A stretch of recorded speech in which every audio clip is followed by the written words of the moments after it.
Danny Cohen, you're the cinematographer of Room, which for about the first half of it takes place in one four-walled room. So when you got the script and you read it, did you think to yourself, how in the world am I going to make this visually interesting? Yeah, no, definitely. I mean, I think it's one of those. Um, I hadn't read the book, so I think the way I did it is I read the script, then read the book, and kind of got into it that way. And I think what's really interesting about the script is that the script's written by Emma, who wrote the book, but Mm-hmm. it's adapted. Emma had done the adaptation, and Lenny kind of had a big input.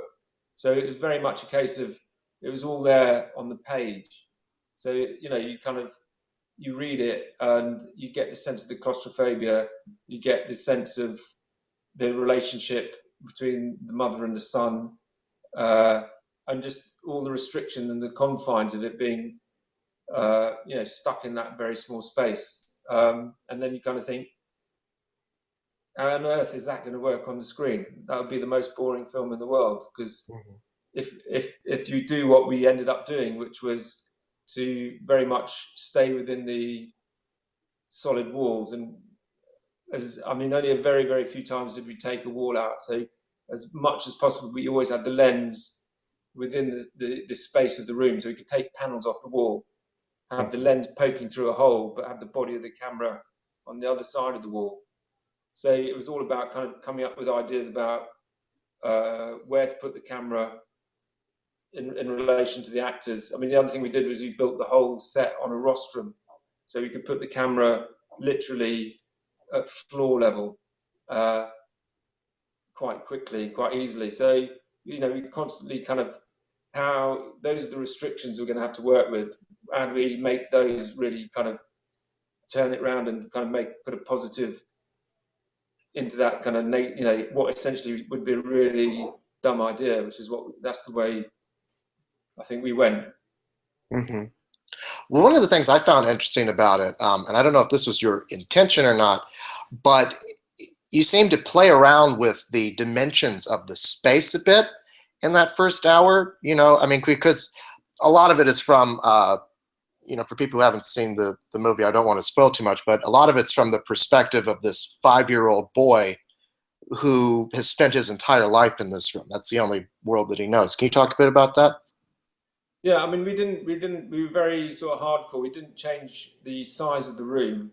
So what we did play with though was the relationship between the lens, between the camera and the actors, and whether we're on wide lens and the camera near the actor, and then you see more of their background, or if you come up further away from the actor and go on a longer lens and the background comes slightly less in focus, slightly less defined. So I think we were playing with where they were in the space, and then trying to with the lighting and just the relationship, because there were so few practical sources. There's the skylight, the bedside light, the fluorescent strip near where she cooks, the small 1 bar radiator. There's so few practical sources. It was always a little bit of a dance between where they were in certain situations in the relationship to the practical light, and then on top of that, kind of using our lights off camera to kind of shape it and give it a real atmosphere and a mood. So I think there's a lot going. I think what's interesting is that even though it's a very small space, I think visually there's always a lot going on, which is quite interesting. So then in the second hour of the film, you guys get out of the room, and it becomes almost a completely different kind of movie. Can you talk Yeah, about some of the visual choices that you made in that second half? yeah, no, definitely. I mean, I think that's what we were trying to get up to is to very much tell the story from Jake's point of view. So he's experiencing the room from his height, his perspective, and emotionally, because it's the only thing he's ever known. What you want to try and do is not make it boring and mundane. It's a fascinating place for him. because he's a young kid. He's got a young mind. He doesn't know anything else. So I think it would do the film a disservice if we didn't make it as visually interesting as possible. And then once they escape and then they hit the real world, everything gets flipped on its head. So he goes from being confined and imprisoned to having total freedom in a world that he has never experienced, and everything that entails. So his whole worldview becomes completely turned upside down, and then the opposite happens with with Brie's kind of character, where she's imprisoned and only experiencing the room as a prison, and then she's thrown back into the real world, and then all the emotions kind of build up where she's been confined and now she's free, and then and all the kind of the conflicts that occur because everything goes the wrong way, if you like. So that was quite to kind of use the camera and the lighting to kind of move it along. So framing shots in an interesting way, or using hard light or soft light. I think all of those things kind of really come into play. So visually, it's something interesting is going on the screen. For Brie's character, there's still this feeling of claustrophobia, even though she's no longer in the confines of that room. It's like she's emotionally claustrophobic. Can you talk a bit about that?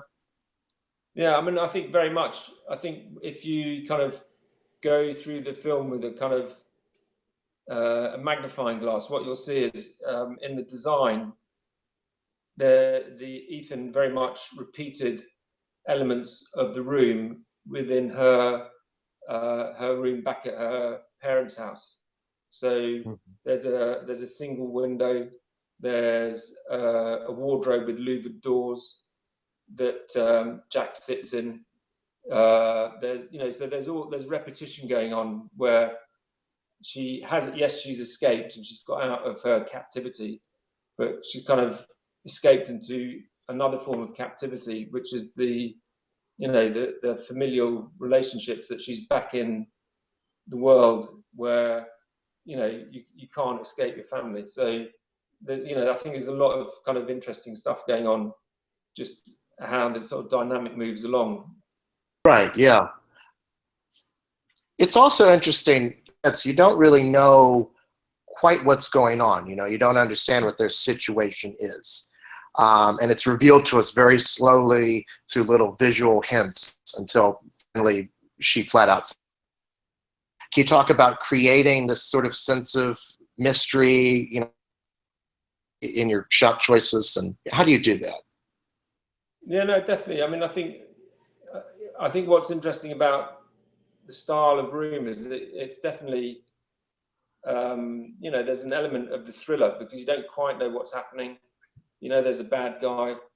He sleeps he's in a tiny room, and then he sleeps in an even smaller cupboard. So there's all those kind of layers going on where, depending on where you put the camera. And one of the things we found was like the height of the camera is always quite interesting. So we sort of paid a lot of attention to, literally what height we're at when we were shooting, and then also on top of that, sort of make, the stylistic choices where we do stuff handheld or very kind of solid handheld, but have the flexibility, or put the camera on a dolly or there are a couple of little crane shots in the room. So that I think there's always trying to up the ante, if you like, so the audience don't just sit there and it's like a shot of that wall, a shot of that wall, so we're kind of always mixing it up, really. Mm-hmm. I want to talk a bit about the ending of the film. I don't want to give too much away for people who haven't seen it, but it's really interesting because you go back to the room and it's like you see it for the very first time the way it really is, and then that last shot of the movie is just big and wide and open. It's like a feeling of release finally. Can you talk about that a bit? Yeah, no, definitely. I think what was, I mean, going if you go back to the room itself, I think what we were always trying to do is make something quite epic in a very, very small space. Hmm. So we kind of, there are a ton of films, big epic landscape dramas, and what you need is a big epic landscape. And I think what we gave ourselves was a very, very tiny shed. So it was kind of, how do you? I mean, I think one of the reasons we did lots of close-ups is because the faces big on screen, essentially they become a landscape. So that always felt was quite a fruitful avenue. And then, through everything that they go through, the sort of final crane shot, I think that's what, it's always quite a kind of big moment to end a film on a really nice crane shot that tells a lot of the story. So the transition from following them as they walk away and then sort of rising up, and then just seeing how that shed is behind a very normal house, and in the garden on the left there's a shed, in the garden on the right there's a shed. So putting questions in people's heads is you know how often does this sort of thing go on in a very, very normal world. So that was quite, to kind of fit all of that into, I don't know, maybe 30 or 40 seconds. I think that's quite, as a climax, works really well. I just want to ask you one last thing. You're quite a busy guy this year. You've also got the Danish Girl, which is a completely different kind of movie. Yeah. Um, you've displayed a wide range in the films that you've shot. So, just wondering, like, as a cinematographer, going from project to project, um, how do you find the correct visual language? For me, I think what's always important is it's a really kind of trite thing to say, but every story is completely different.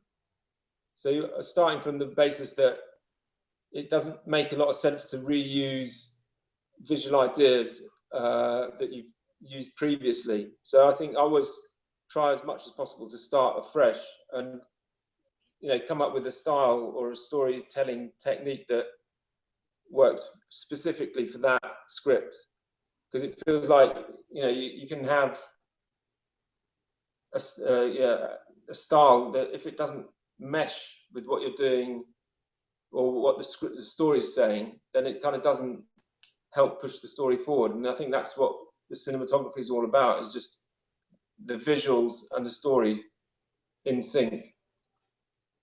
Hmm. And what does somebody like Lenny Abrahamson, for instance, on Room, give you as a filmmaker to help you find that visual language? Then I mean, it's a lot of fun working with Lenny, because I think um, I think he had his work cut out, because there's the don't work with children or animals. So that I think he was always going to be sort of engrossed in trying to get the best performance out of Jake as possible. So I think for him, it was always about one of the reasons why we chose to shoot the whole film with two cameras was to never miss, the smallest beat of a performance. If it was great, we didn't want to not have it. So I think it's always right at the beginning when you start prepping a film. It's like just lots and lots of conversations about, I mean, this was a very peculiar film just because the lead actor was so young.